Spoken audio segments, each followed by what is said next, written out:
अच्छा, फिर हम आ जाते हैं कंजेनाइटल हाइपोथायरॉयडिज्म के ऊपर। तो जो इम्पॉर्टेंट कॉम्प्लिकेशन होती है कंजेनाइटल हाइपोथायरॉयडिज्म की, वो जॉन्डिस होती है। मतलब बचपन से बच्चे को क्या है, हाइपोथायरॉयडिज्म है।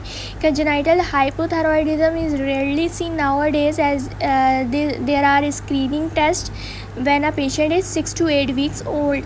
ठीक है, part of the newborn blood spot test किया जाता है। ठीक है, अब इस वजह से ये रेयर हो गया है। तो आपने याद रखना, स्क्रीनिंग टेस्ट कौन से वीक में किया जाता है बच्चे के कंजेनाइटल हाइपोथायरॉयडिज्म के केस में 6 to 8 वीक्स पर किया जाता है। ठीक है, जब वो 6 to 8 वीक्स का हो तभी स्क्रीनिंग टेस्ट कर ली जाती है। अगर ये अर्ली तौर पर हम अर्ली टाइम पर इसको करेक्ट ना करें तो इसकी कुछ कॉम्प्लिकेशंस होती हैं, जैसे prolong physiological jaundice. Prolong physiological jaundice किसको बोलते हैं, जो कि start after 24 hour of birth start होता है and last for long time. ठीक है, और FFTs यानी मतलब फेलियर टू थ्राइव। ठीक है, failure to thrive, short statured होगा, और सबसे इम्पॉर्टेंट बात इम्पेयर्ड मेंटल डेवलपमेंट।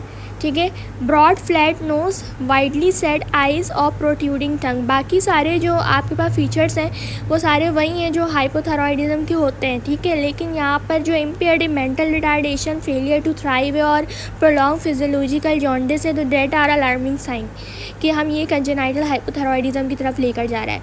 ठीक है, फिर then the other cases diabetes mellitus type 1 है with DKA, diabetes ketoacidosis presented unwell with altered level of consciousness and tachycardia with signs of dehydration. Dry mouth है, hypotension है, slow capillary refill है। First investigation is a capillary blood glucose then ABGs।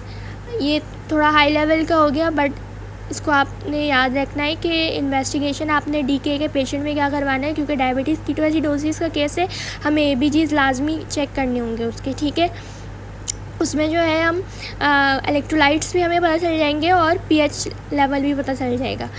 उसके बाद alcohol with hypoglycaemia है।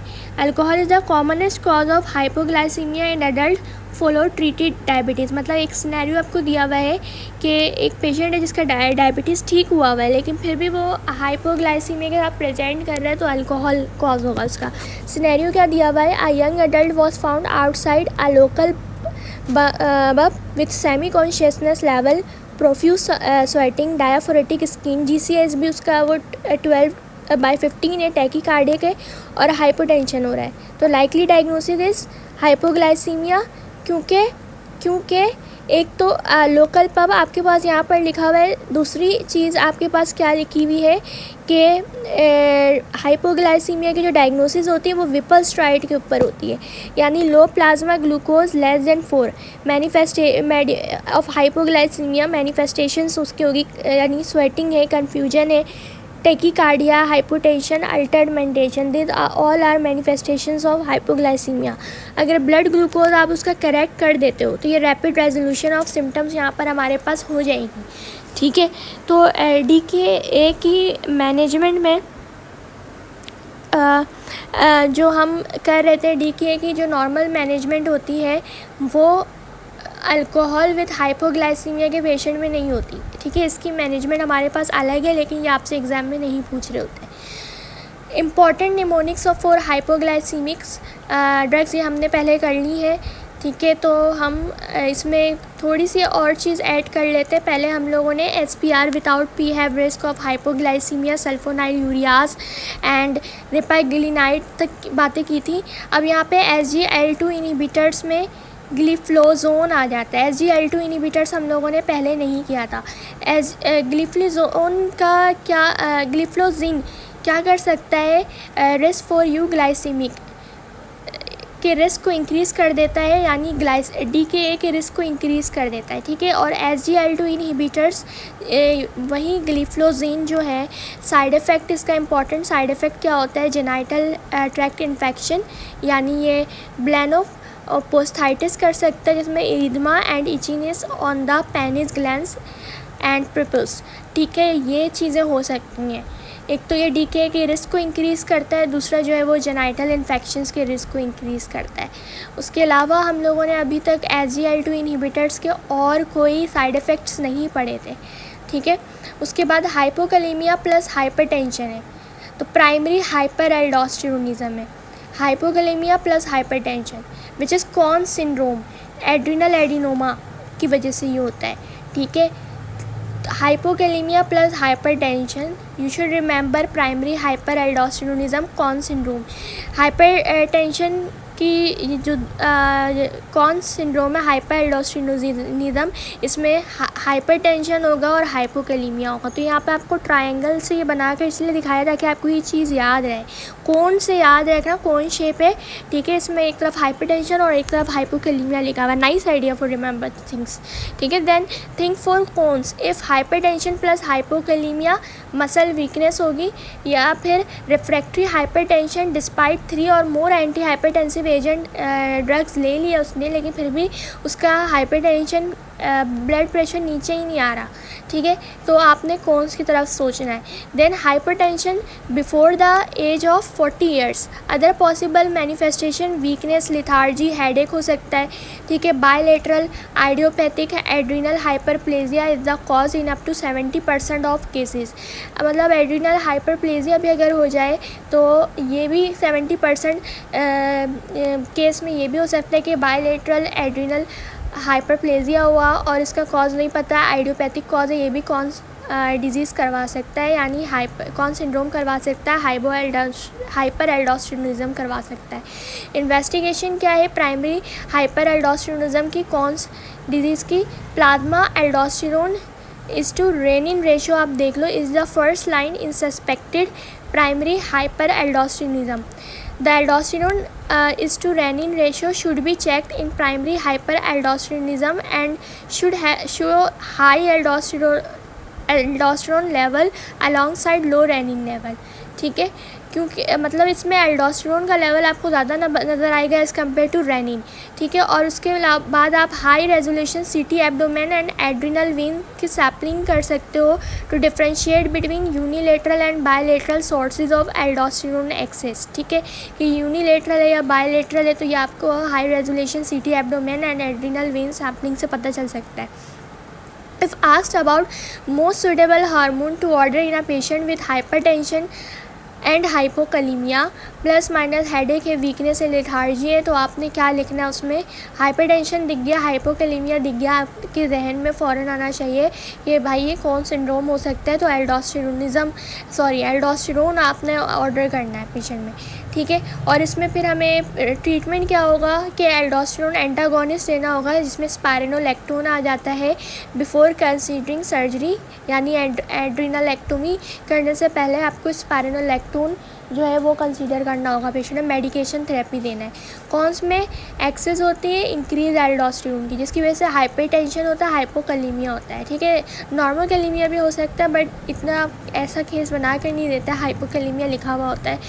Normal sodium और upper normal headache, weakness, metabolic alkalosis हो सकता है। Polyuria due to aldosterone escape, ठीक है, क्योंकि जहाँ नमक होता है वहाँ हमेशा पानी जाएगा, आपने ये बात याद रखनी है, ठीक है। तो पॉलीयूरिया होगा उसमें।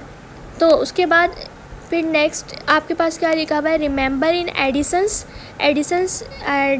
जो डिजीज़ पढ़ी थी हमने प्राइमरी एड्रिनल इंसफिशिएंसी, उसमें कॉर्टिसोल एंड एल्डोस्टेरोन दोनों कम थे, ठीक है, जिसकी वजह से हाइपरकैलेमिया, हाइपोटेंशन, मेटाबॉलिक एसिडोसिस हो रहा था।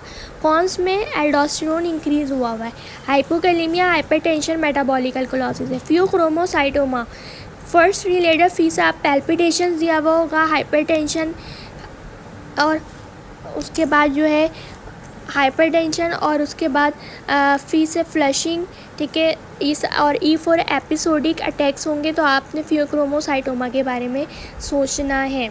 देन हम जो है वो pre operative management of diabetes mellitus type 2 देख लेते हैं कि और जो पेशेंट जो है वो ओरल हाइपोग्लाइसेमिक ड्रग्स पर होते हैं, वो डायबिटीज़ मेलाइटस टाइप 2 के पेशेंट हैं, उसमें आप प्री ऑपरेटिव मैनेजमेंट क्या करोगे। अगर वो मेजर सर्जरी से गुजरने वाला है तो ओरल हाइपोग्लाइसेमिक ड्रग जो है तो द नाइट बिफोर सर्जरी आपने स्टॉप करवा देनी है।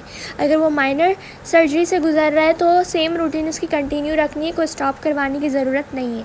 अल्टरनेटिव ये है कि अगर माइनर प्रोसीजर जैसे अपर जीआई एंडोस्कोपी और पेशेंट जो है वो ओरल हाइपोग्लाइसेमिक ड्रग यानी ग्लिक्लाजाइड के ऊपर है, ग्लिक्लाजाइड आपने याद रखना था ना, सल्फोनाइल यूरियाज से ये बिलोंग करता है। तो मॉर्निंग डोज को ओमिट करवा देना है।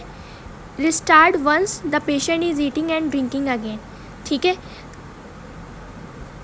अगर ग्लिक्लाजाइड है तो सिर्फ यहाँ पर है कि माइनर प्रोसीजर से अगर वो गुजर रहा है तो मॉर्निंग डोज सिर्फ आपको ओमिट करवाना है और फिर आपको कंटिन्यू करवाना है जब पेशेंट जो है वो खाना पीना शुरू कर दे, ठीक है। Then pre operative management of diabetes type 1 insulin dependent, अगर वो इंसुलिन डिपेंडेंट है डायबिटीज़ टाइप 1 मेजर सर्जरी से गुजर रहा है तो स्लाइडिंग स्केल आईवी इंसुलिन आपको कंटिन्यू करनी है before the surgery and continue until diet per mouth is reestablish. Sliding scale IV insulin देनी है, ठीक है। अगर माइनर सर्जरी से गुजर रहा है तो just omit the insulin on the day of the surgery, ठीक है। और in all cases restart the previous regimen when पर माउथ डाइट इज़ रिस्टैब्लिश, प्लस आपको blood sugar monitoring every 4 hourly करनी है। देन डायग्नोसिस ऑफ डायबिटीज़ किस तरह करते हैं, 1 abnormal value plus diabetes mellitus के सिम्टम मिल रहे हैं, polyuria, polydipsia, unexplained weight loss in diabetes mellitus type 1, या फिर 2 abnormal values without the symptoms मिल रहे हैं, तो it confirm the diagnosis of diabetes. What are the abnormal value, fasting blood glucose आपको जो है वो greater than 7 millimole per litre मिल रहा है। अगर mg पर डेसीलीटर में देखा जाए तो ग्रेटर देन 126 mg पर डेसीलीटर। दोनों वैल्यूज़ इंपॉर्टेंट है, किसी भी वैल्यूज़ में आपसे पूछ सकते हैं। फास्टिंग ब्लड ग्लूकोज आपको पता होना चाहिए ग्रेटर देन 7 मिलीमोल या ग्रेटर देन 126 मिलीग्राम पर डेसीलीटर हो, ठीक है, ग्रेटर देन या इक्वल टू, या HbA1c ग्रेटर देन 48 मिलीमोल पर मोल हो, या फिर ग्रेटर देन 6.5% हो। अगर प्री डायबिटिक हम किसको कहते हैं, जिसका इम्पेयर्ड ग्लूकोज टॉलरेंस टेस्ट होता है, ग्लूकोज टॉलरेंस होती है, यानी फास्टिंग जो है वो 5.5 से 6.9 मिलीमोल पर लीटर में वैल्यू आ रही है। 2 आवर पोस्ट पेरेंडियल 7.8 से 11 के दरमियान आ रही है वैल्यू, और HbA1c 42 से 47 आ रहा है। तो note, OGTT oral glucose tolerance test is the diagnostic test for gestational diabetes mellitus in pregnancy. ये तो सबको पता होगा कि OGTT is the diagnostic test for gestational diabetes mellitus in pregnancy. बाकी हम नेक्स्ट वीडियो में कंटिन्यू करते हैं।